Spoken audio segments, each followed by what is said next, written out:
सुनीता भारत के एक छोटे से गांव मधुपुर की खूबसूरत लेकिन शर्मीली लड़की अपनी साधारण सी जिंदगी जी रही थी।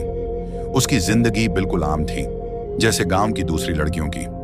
मगर एक दिन सब कुछ बदल गया। उस दिन गांव में हंगामा मचा हुआ था। लोग हमारे घर के दरवाजे के बाहर जमा थे। सुनीता की मां गंगा देवी ने दरवाजा जोर से बंद कर रखा था। सुनीता एक कोने में पुरानी दरी पर सिकुड़ी डरी हुई बैठी थी।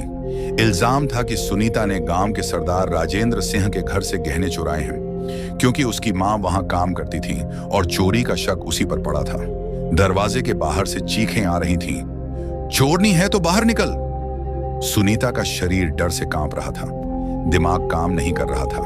अचानक उसकी नजर घर के पिछले हिस्से में पड़े उस पुराने जंग लगे दरवाजे पर गई, जो हमेशा बंद रहता था। उसके पार घना अंधेरा जंगल था, जहां कोई नहीं जाता था। सुनीता दौड़कर उस दरवाजे तक पहुंची। गंगा देवी ने रोकने की कोशिश की, लेकिन हालात इतने गंभीर थे कि रोकना मुमकिन न था।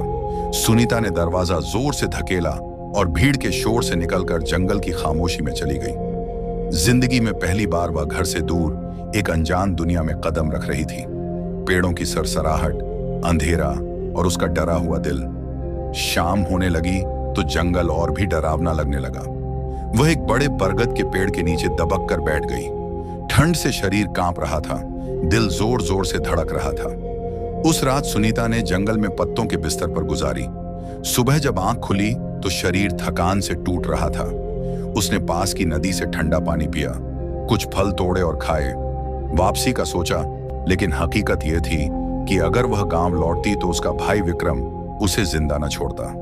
उसने मन ही मन फैसला कर लिया कि अब यह जंगल ही उसका घर होगा। दिन बीतते गए। सुनीता ने एक छोटी सी झोपड़ी बना ली, पत्तों से कपड़े जोड़ लिए। फल और मछलियां उसका भोजन बन गईं, लेकिन दिल की तन्हाई खत्म न हुई। अक्सर रातों को वह रोती और रमेश को याद करती, वह लड़का जिससे वह प्यार करती थी। लेकिन यहां कोई न था। जंगल की खामोशी उसे काटने लगती थी। वह दुआ मांगती कि कोई मिले, कोई इंसान जिससे वह बात कर सके। फिर वह रात आई, बारिश, तूफान और डरावना अंधेरा। सुनीता ने दिया जला रखा था, लेकिन बेचैनी नींद आने न दे रही थी। अचानक उसे कदमों की आहट सुनाई दी। दिल जोर जोर से धड़कने लगा। पलटकर देखा तो एक बूढ़ा व्यक्ति सामने खड़ा था, हाथ में शीशियों की बोतलें लिए। उसकी दाढ़ी बारिश से भीगी हुई थी और आंखों में हैरानी। सुनीता की आंखों में सालों बाद खुशी चमकी।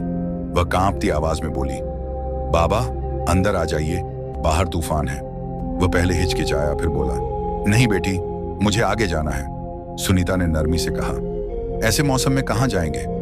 रुक जाइए, एक रात के लिए मेरी तन्हाई का साथी बन जाइए। वह मान गया।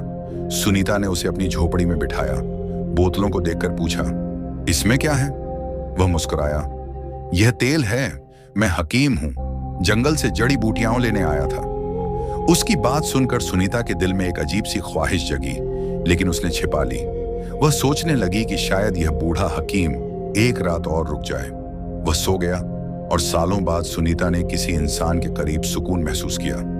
सुबह जब वह जाने लगा तो सुनीता का दिल बैठ गया। उसने रोकते हुए कहा, बाबा रुक जाइए ना, एक रात और।